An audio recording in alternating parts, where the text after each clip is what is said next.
Good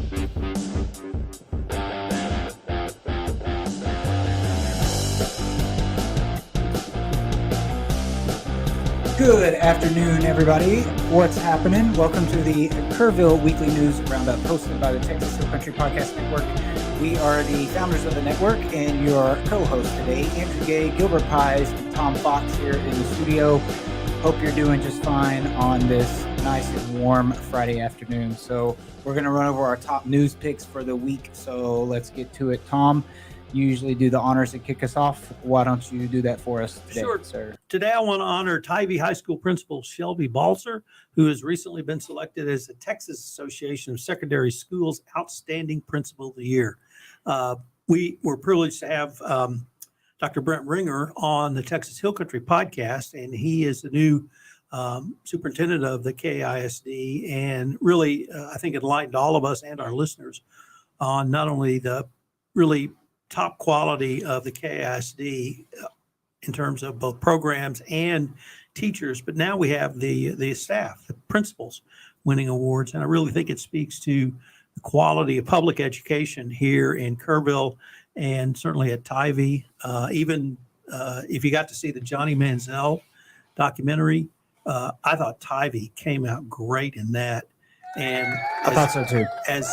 As big a problems as he had personally, it was clear his biggest problem was leaving Tybee and the structure the football team gave him. And he at one point said about his A&M experience, it wasn't Tybee. And that, you can't ask for a better coach, a better system, a better culture than when someone like Johnny Manziel says it wasn't as good as Tybee. So I just want to shout out to Principal Balser and Tybee High School and the KISD. The second thing is I want to start talking about next month in September is the 100th anniversary of Schreiner University. There's going to be a series of events at Schreiner culminating on September 18th, which will be the Centennial Day. So it's a great resource in our community. It's a great university. We've had the privilege to talk to several of the folks who work out there, and I've had the privilege to interview the president. So shout out to Schreiner University. Excellent. All right. Thank you, Tom. Gilbert, I'm next. let's hear it. Well, in case you haven't been paying attention, we haven't gotten any rain in Texas Hill Country in quite a while. Well, and you can't even, I think, really count the little spit drops that we got earlier in the week. That was not even enough to keep the dust down. But because we haven't had any rain, the city of Kerrville has now moved to stage 4 water restrictions. There was a little bit of controversy earlier in the month about whether or not the city should move from stage 2 that they were in to stage 4. The Headwaters Groundwater Conservation District was very quick to move into stage 4 because a lot of people out in the county were starting to have trouble getting regular water. Wells were going dry. People were having to get water trucked in. And the Headwaters Groundwater Conservation District had mandated a reduction in pumping from groundwater. And the city of Kerrville said originally, not us. We got our own water. And I think over the past couple of weeks, they've probably worked out those problems, and the city has maybe reluctantly moved to stage 4 water restrictions. And for those that don't know, stage 4 water restrictions means that we can no longer water lawn and use lawn sprinklers, automatic sprinklers, or even hand sprinkling of water and in the lawn. You can't do any of that. It's completely over. The only thing that can be done, you can do handheld watering. You can't use automatic watering. Like our yard is not that big, so it's not that big of a deal for me to hand water our yard. But for some people, that's not even an option. Right. So you can do hand watering, but who wants to stand out there for a long time if you have a big yard watering your plants or watering your grass? And frankly, I gave up on my yard weeks and weeks ago, and it looks terrible and sad, but oh well. Now, interestingly enough, you can still go wash your car at a car wash. For whatever reason, I guess the cities decided that for stage 4, you can still wash your cars at a establishment where you can do a car washing. So that part you can do. You just can't do automatic sprinkler watering anymore. And then, of course, too, they always ask that you consider conserving water in any way that you can. Take shorter showers, turn off the water, don't let it run while you're brushing your teeth, bathing, all that good stuff. So I think it's fair to say that all of us need to do our part to preserve the precious resource that we have, water, because without water, you're in trouble. And of course, Andrew, you and I were talking this morning. Somebody had posted on Facebook that for the past few days they hadn't had any water. That they were wondering. They posted a question: how come I'm not getting any water from my water taps for the past few days? And if you live in the city, that's probably not an issue because you get water from the city. So if you are having that kind of a problem, you might either have a leak or a city issue. But if you don't live in the city and you don't have any water, that's probably because your well went dry. Yeah, and so maybe it's a good idea to do our due diligence. And even if I'm leasing a spot and I'm not the property owner, if I'm not really sure about how those things work, there's plenty of information and resources, and even like other community members that'd be happy to talk to you about how some of that stuff works to broaden your understanding of that. Yeah, I think a lot of people honestly are not aware of where they get their water from and how they get it. And when the tap runs dry, you're up the creek without a paddle, to say the least. So stage 4 water restrictions, big deal. The next stage would be stage 5, where they do not allow any watering from automatic sprinklers and no handheld watering either, or hose watering by hand. So that's the next stage. Now, when that's going to be, I don't know, but certainly right now we're on stage 4, and if we don't preserve more water, we could go to stage 5 if we don't get any more rain. That's my number 1 story for today. Now, story number 2, I would like to talk a little bit about the Kerrville Police Department is doing a 5K, and they've been doing it regularly over the summer. Every Saturday at 7 a.m., they meet over at Louise Hayes Park, and they do a little 5K run. It's free, number 1. So yeah, you don't have to sign up. You don't have to sign up. Show up. You just have to show up. And if you participate, there's a couple of sponsors that they have: Hilco IV and Wellness.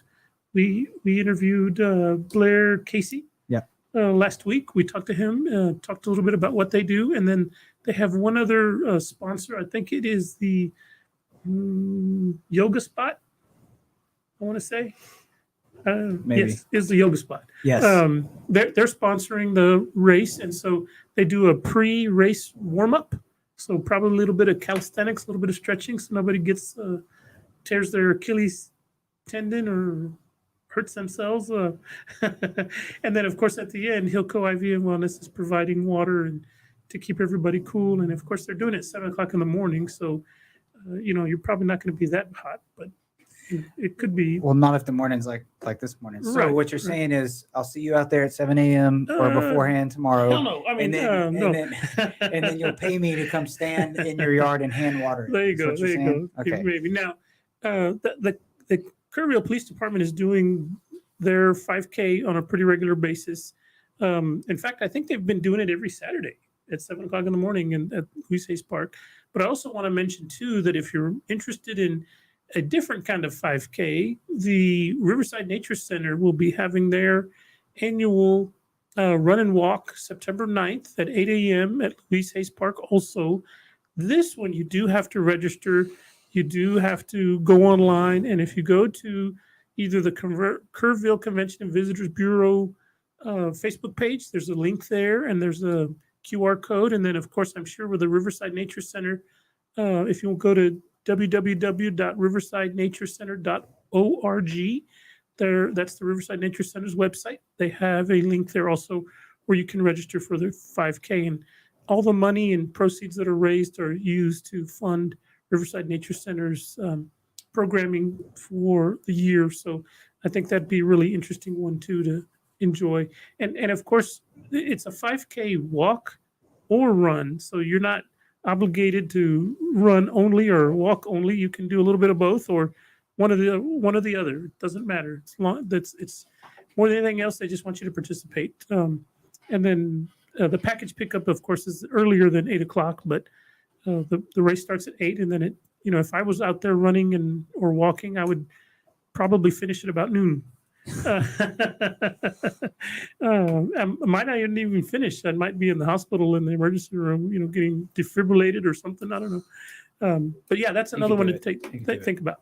Yeah, and my wife and I are signed up for that one, so we're excited. And I know Brad, who's kind of heading up some of that. So shout out to Brad. He's dropped some flyers off for us before.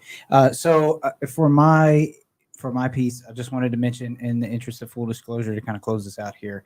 We're getting towards the end of our time. Just two quick things. There's a revenue bond that's being talked about. It's a revenue bond, right? By the city? It's a revenue bond. It's a bond. It's being talked about by the city. Go ahead. Not by the city. I'm sorry. Correct me. Improvement Council. That's right. Yes. City wants the Economic Improvement Council to float a bond to do entertainment improvements in the city of Kerrville. Right. Yes. And that is actually if you guys don't know, it's the EIC is actually a separate entity from the Kerr EDC, who is for economic development. The EIC has their own committee and their own source of funding for different projects around to help economic development around the city. So that's being talked about. I just wanted to mention that because they still haven't really got to any kind of resolution on that, right? Correct? The city council sent over its either recommendations or requests, and now the Economic Improvement Council has to decide if they're going to issue any bonds, if any, to support the raising of money to do the things the city wants to do.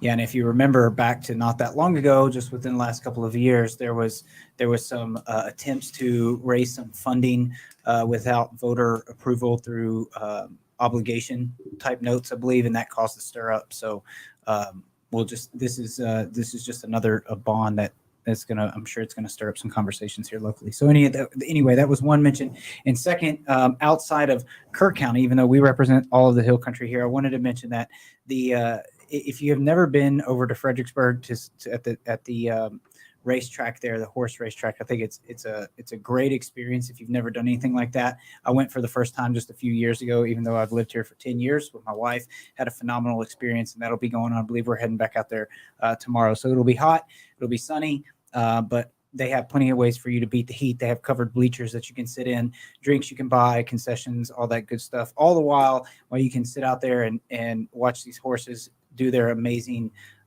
performances in these races. They're just absolutely incredible animals. And, if you get a little itch to kind of throw some money around to try to bet on some of the horses, you can do that as well. And they can actually help you with that. And they're very friendly as well. If you don't know what you're doing, like myself, the first few times I've been there, you walk up to the window and you're like, I have no idea what I'm doing, but I got $5 I want to bet on this horse, and they'll help you. So it's nice. It's a friendly environment. Good stuff. Okay, guys, I think that'll do it for today. Plans for the weekend? Doing anything? I know back to school just started. You got, Gilbert's got kids, so I know most people, that's what's on the front of their mind right now. But my wife was out of town all week, picking her up in San Antonio Saturday afternoon. I'm going to take her to a nice dinner and then come home. Nice. You know where you're going yet? Wherever she wants to go. That was the correct answer. I checked. Okay, all right. Gilbert, you gonna do anything this weekend? I'm gonna do whatever my wife says, and I don't think we have anything in particular on the calendar. So okay, well, I guess that's the correct answer for all of us today. So because I'm doing what my wife wants to do too. I'm pretty sure I'm cleaning out a spare bedroom tonight on Friday night. So I guess I can join the club then, huh? Hey, you got somebody moving close to you, don't you? Oh yeah, my mom is. All right. I'm excited about that. Almost said next weekend. It's actually this weekend. So yeah, we're excited about that. Okay, guys, thank you so much for tuning in. We will catch you back here next week. Have a great, safe weekend. Try to stay cool out there. We'll see you next week.